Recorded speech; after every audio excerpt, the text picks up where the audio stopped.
What's up tout le monde, c'est Chris. Aujourd'hui on se retrouve pour les Breaking News à propos de la deuxième partie. Et bien à propos du Samsung Galaxy S5 au niveau des caractéristiques, est-ce que c'est plutôt un bon téléphone ou pas?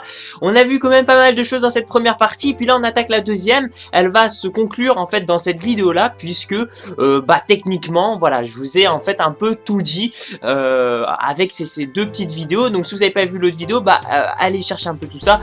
Sinon ce que je ferai c'est que je le mettrai dans la description, pas se casser la tête. Je vais revenir au niveau du prix, que je vous fais un petit rappel sur le prix. Il est à 650 €. C'est un smartphone quand même plutôt cher, parce qu'en fait les autres, on va dire Galaxy ou basiquement les autres téléphones portables sont à 500 € de haut de gamme. Là on est dans la très haute gamme, ils sont quand même à 500 €. Donc on va dire pour vraiment montrer, enfin pour on va dire que voilà, ils ont vraiment un dessus là-dessus, que ce soit au niveau du commerce, commercialement, parce que c'est-à-dire quelque part il va falloir vendre, Samsung vont devoir vendre leur Galaxy S5, donc ils ont dû créer un téléphone très puissant avec des très bonnes caractéristiques. Faut que ça ait un atout quand même très vendeur là-dedans. C'est tout à fait, normal. Alors je vais vous parler ici de l'appareil photo. Honnêtement l'appareil photo est très bonne. Alors déjà il y a quelques petites choses qu'on peut noter. La puissance est de 16 mégapixels.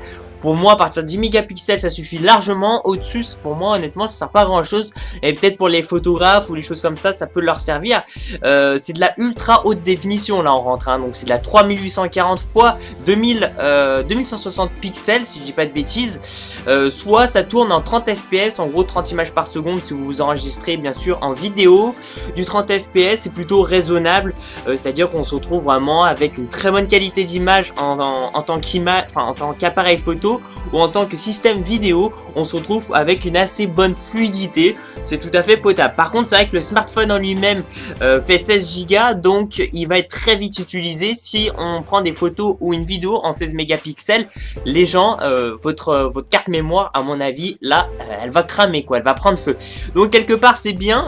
C'est sûr, c'est bien d'avoir ce genre de choses. Attention, on peut modifier. On n'est pas forcément obligé de prendre des photos en 16 mégapixels.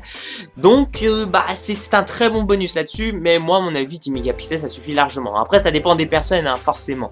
Il y a aussi une très bonne chose aussi qui a été réalisée, c'est l'autofocus qui a été largement amélioré. En fait elle est beaucoup plus rapide, c'est-à-dire par exemple, et ça par exemple c'est très chiant avec mon iPhone 4, par exemple vous sortez votre téléphone, vous voulez prendre une photo que vous voyez dans la rue, un truc comme ça, super drôle, vous voulez prendre une photo, le temps que vous sortez votre appareil photo, tout ça, et le temps que l'autofocus, en fait parce que c'est un peu flou, donc ça rezoome, on va dire, c'est un autofocus, c'est-à-dire que ça va ça va pas être flouté, quoi. Voilà, ça va vraiment être une bonne qualité d'image. Par exemple, bon, moi c'est l'iPhone 4, on va pas le comparer. Moi c'est un exemple, c'est ce que j'ai sur moi comme smartphone. Il prend du temps en fait, c'est vrai que c'est pénible, t'attends, alors que l'appareil photo ici du Samsung Galaxy S5 prend 0,3 secondes pour l'autofocus, c'est-à-dire que l'autofocus est limite instantané. Il va tout de suite zoomer à la bonne, en fait finalement à la bonne définition, à la bonne, en fait c'est une histoire de distance, c'est ça. Après il va un peu flouter derrière, enfin voilà, il y aura un très bon focus qui sera intégré et il est 3 fois plus rapide au niveau du système d'appareil photo que la Galaxy S4, donc quelque part il est vendeur aussi. Il n'y a pas que ça avec le téléphone, il y a aussi un capteur de battement cardiaque, il y a un podomètre en fait qui va en fait calculer les mètres que vous allez faire avec votre téléphone. Il y a aussi un GPS bien sûr qui est intégré. C'est vrai qu'ici pour les sportifs ça peut être très agréable d'avoir ce genre de choses, puisqu'il va en fait il va calculer en fait vos pulsations par minute ainsi que le nombre de mètres que vous allez faire. Bien sûr tout ça relié à un GPS, donc au niveau du sport ça peut être très pratique. Moi par exemple j'ai un petit brassard, un truc comme ça, où vous pouvez mettre votre smartphone dedans. Et bien avec le Samsung Galaxy S5, franchement là ça sera vraiment le parfaitisme. Ça veut rien dire, mais là ça sera très parfait. Le smartphone, alors quand j'ai vu ça j'étais choqué, j'espère que c'est vrai, parce qu'en tout cas il est étanche.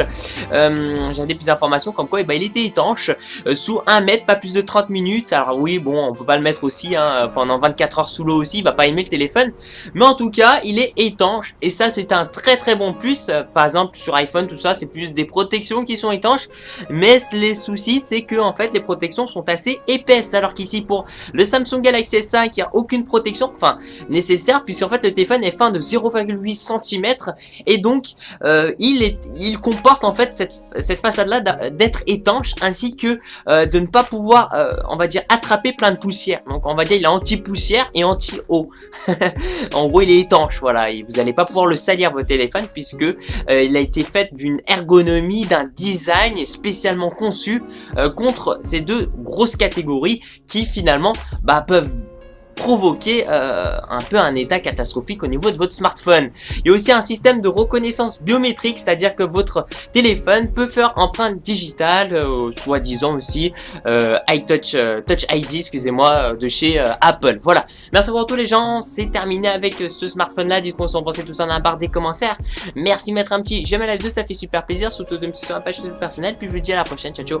Peace.